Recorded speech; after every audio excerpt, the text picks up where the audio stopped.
本節目內主持人及嘉賓的言論純屬個人意見，並不代表本台立場。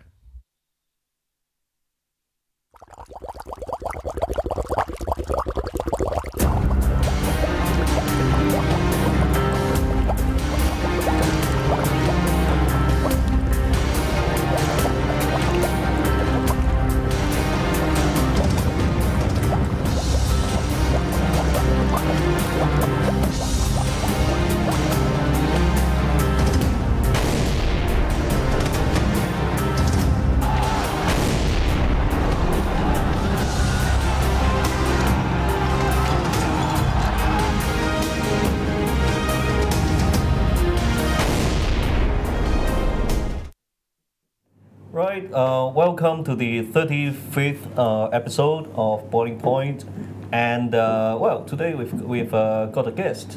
Yeah, my name is Gordon. It's a pleasure to be here on Boiling Point, presenting news and opinions for, I don't know, expat or even international community, at least the English-speaking community in Hong Kong. It's a pleasure to be here. Thank you very much. It's good to have you here too. Yeah. And well, Ben, it's like in the blink of an eye, and it's already the 35th episode. Amazing, isn't it?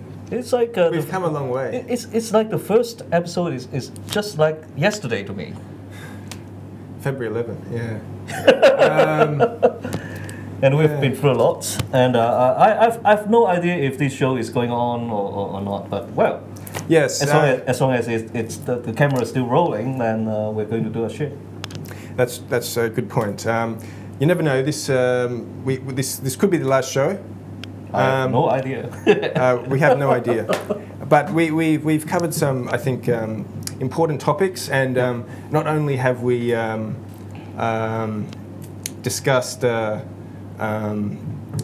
things like mainlandization of Hong Kong. We've also discussed fishbowl stuff, but we've also discussed the democracy movement itself, and you know, its structure and its change, its transformation, and I think that's quite unique, because this is almost a banned topic or a taboo topic, because I think typically English language media, or even in the Chinese language, there's not too much introspection. Because everyone in the mainstream media, they're trying to cover up what's actually happening in Hong Kong, and they're trying to create an illusion of Hong Kong being a place without critical problems.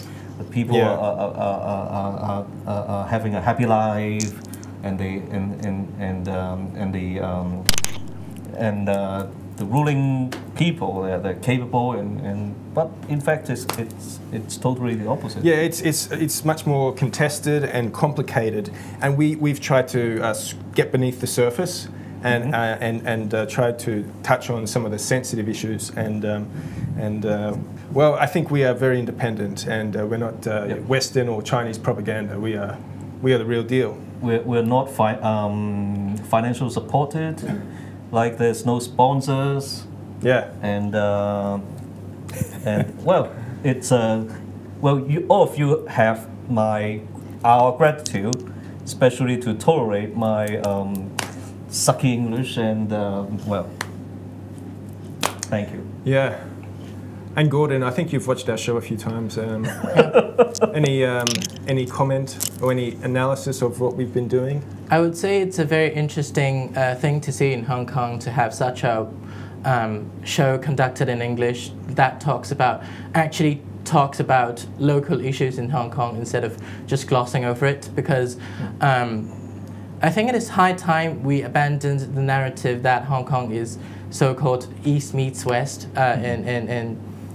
in the official promotion by our Hong Kong government and so on and so forth, because Hong Kong people, in my humble opinion, is facing a very huge identity crisis right here. I'm not saying that Hong Kong people are very unhappy about our heritage. Instead, Hong Kong people are comfortable with what we have, such as, I don't know, Mid-Autumn Festival and so on. But then what we don't like is that we are being stereotyped into a certain kind of people.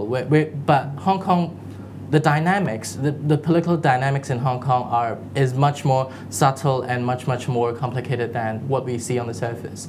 So it's very happy to have a show that actually addresses local issues such as Boiling Point. And I think it's very lucky for me to be here. Yeah. We're happy that you actually appreciated it. I actually appreciate it. And it's great to have you on possibly our very last show. Let's hope not. Yeah. Let's hope it's not going to be. Yeah. Right. Okay. Right. So I think what we have today will be well. It's like there's this hot talks about what's happening in Catalonia. Yeah. And it's not surprising that most mainstream media is not they're not actually covering the details of the story, especially when it comes to the idea of fighting for independence. Well, we're going to talk about that, as well as there is this game. This mobile phone game called Dirty Chinese Restaurant, and there were lots of once the trailer of the game was out, there was lots of talking about it, really? And especially some pro-Beijing people. They voiced out lots of opposition. Is this the Hong Kong game? I don't think it's made in Hong Kong. But there are lots of people in Hong Kong that are voicing their opinions about it's offensive, blah blah blah blah blah, and also there's this lots of opinions about the Las Vegas shooting, and our prayers with the dead and the injured, and it also leads to a debate about whether the people should be armed or not. Americans. Yep, the Second Amendment thing. And we're going to talk about that too. So, well. Okay, great. Let's begin. So thanks for giving a rundown on what we're going to discuss today, Julian. Yep. I guess first we may as well go with Catalonia, because I noticed on Facebook, a lot of Hong Kong nationalists or Hong Kong independence supporters are kind of almost seeing the Catalonia independence issue as if it was Hong Kong independence. They they're kind of projecting their kind of hopes and wishes, or they're seeing what they're going through in Catalonia. But I mean, how do you see this phenomenon? Well, first off, the only similarities here maybe because those Catalonians and Hong Kongers, we Hong Kongers, well, we're both money-making people. I mean, they're generating a lot of revenue. Yeah, for the whole of Spain. Yeah, that's right. The economic issue is definitely an issue in both Hong Kong and Spain. Yeah. Yet they're enjoying very few freedom, and well, basically because it's happening at the same time. Yeah, and about the same size in population, right? Catalonia and Spain. Sorry, Catalonia and Hong Kong. Yeah, we have a comic strip which kind of explains everything in just one picture, let's pull that out. which is cool. Control panel, would you mind? Control panel 唔該有個圖叫 CAT00嘅，唔該你開出嚟。So that's the comic strip circulating in Facebook. I haven't seen that before. Yes, but one question. Okay, so I understand there's Catalonia on the left and Hong Kong on the right, right? Yeah. And it looks like... It's basically a comparison. Yeah, so it's 7.5 million population in Catalonia and 7.2 million in Hong Kong. But it seems that the top graphic shows that Catalonia is much larger in space and Hong Kong is kind of crowded. It's all cramped together. Okay, so, you explain the next few.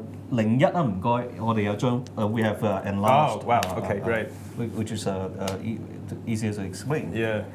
So, well, basically it's a comparison. On the left, we see that, well, it's like I suck with numbers. 7.5 million. 7.5 million. 7.5, 7.2. Yeah. So it's a similar kind of population, but of course in Catalonia they've got land, and we're all cramped together. And as for the language and culture, that's the second row. The second row, we see that they're fighting very hard to defend their language and their culture, while the Spaniards they're trying to they're trying to eliminate them. Yep. And in Hong Kong, we're seeing lots of people who are actually betraying our own, identity, our own culture, our own language. Yeah. And there was this friend of mine I kind of unfriended recently. Yeah. She actually put up something like, I found a big bargain, and then she showed a picture of like lots of crippled Chinese books. Chinese character books. Simplified Chinese character books. Simplified. That's why I call it crippled. And she said, "Well, it's so cheap, and it's some knockoff of some, maybe they just translated some English books about management and shit." And then she said, it's so useful to know crippled Chinese. That's why I'm not enjoying lots of discounts and shit like that." Wow. So there are lots of Hong Kong people who actually they think they're benefited in this situation. Well, I kind of want to rectify this thing. I don't think at the beginning of the show I was saying that Hong Kong people are experiencing some sort of an identity crisis because we are kind of in the making of a new Hong Kong people and in the making of an independent identity for ourselves. Yep. But what I say about identity crisis doesn't mean that Hong Kong people don't know who we are. We know who we are, and if you actually listen to it, you may find that the way I said Hong Kong people having an identity crisis and Hong Kong people comfortable with Mid-Autumn Festival sounds like contradictory to each other, but I don't think they are actually the opposite, because Hong Kong people are very proud of our heritage, such as traditional Chinese characters, and so on and so forth. What we don't like is that we are being returned, or so to say, we're being handed over to Communist China, and the last thing we want is an authoritarian government trying to tell Hong Kong people what to do with our identity. We don't see ourselves bootlicking, brown-nosing, kowtowing, and shoe-shining to become what you call an Orthodox Chinese. And I think this is a very weird phenomenon that is throughout the Chinese culture. They are not Orthodox in the first place. Yeah, just because somebody is from the north, they feel like they have the obligation, or they feel like they have the power to judge who is Chinese and who is not. And that is not the case. And that is not the case. Yeah. Maybe that's enough of that pick. Thanks, operator. Yep. I mean, actually, I remember, I think it was last night or the night before, Andy Chan Ho Tin put a Mid-Autumn Festival greeting on his Facebook. So, and Hong Kong National Party is at the forefront, one of the groups at the forefront of the nationalist movement, the independence movement. So, you can see that Hong Kong nationalists aren't, disowning culture like the Mid-Autumn Festival or traditional characters. It's we're trying to safeguard them, actually. We're trying not to be washed away by what is called this kind of official nationalism by the Chinese government. That's all we wanted. The so-called integration. It's all twisted, it's all manipulated, it's not the original stuff. And actually, there's another part of that comic strip. Control panel 唔該CAT002唔該。Control panel 唔該CAT002。So that's the bottom part of the that comic strip. And what we see here, it's when the people are taking it on the streets. Yeah. Of course, they're meeting the riot police and stuff. Yeah. But the major difference in here is that the Catalonian firefighters, they put themselves in between the people and the police, and they're trying to protect the people with their own body and gears and stuff. While I remember that's like in 2014, and when the firefighters went to Mongkok, what they were doing. I actually have a picture of this. Control panel 唔該，CAT 004啊唔該。So remember the scene? It's like are they firefighters in the blue uniforms? Yep, those are firefighters in blue uniforms. They're like the inspectors trying to they were inspecting the temple, Gongguang Temple. Yeah, basically we were that was taken during the occupation of the of Mongkok, and at that spot people were putting up like a shrine or a temple or something. And those firefighters, they came in and they brought out lots of those regulations, fire regulation shit, and then they're trying to tell the people to put it down and. Right. Was this the city-state? Yep. Right. Yep. And well, the ironic part is the day after the operation. Yeah. They've got some serious accident on the seas. It's like I think the motors or turbines or whatever it is on the ship or on the boats got fucked up. That's like karma. Yeah, you can say that. Yeah. It's like the next day. And while the Catalonians they're doing totally opposite. 唔該 control panel CAT 003啊唔該。Well, you can see that they put up their helmets and they're in their gears and they put themselves in between the people. And it's amazing, isn't it? Yeah, it's totally different. Wow. 唔該control panel 翻去002啊唔該。And then there's these opinions about the people. You see the Catalonians they're all working together. Yeah. But while in Hong Kong, when the youngsters are fighting for everyone's freedom, we actually got accused. Of being of breaking the law, blah blah blah blah blah. Spy, breaking the law, and also of the classic claim that when China is democratic, that is when Hong Kong can become democratic. In other words, democratic. What do you call it? Democratic return. Pro like Chinese nationalism. There's a real fucked up logic. Yeah. So anyway, control panel 可以唔使 show 張圖。We're going to continue on the second part, and because of time we're running out for this part. Okay, see you on the next part. 經錯過我哋精彩嘅節目，而家上嚟呢個網址就可以訂閱晒我哋8大頻道，付費之後仲可以重溫晒所有精彩嘅節目。記得要訂閱我哋嘅 YouTube channel 同埋讚好我哋嘅 Facebook 專頁啊！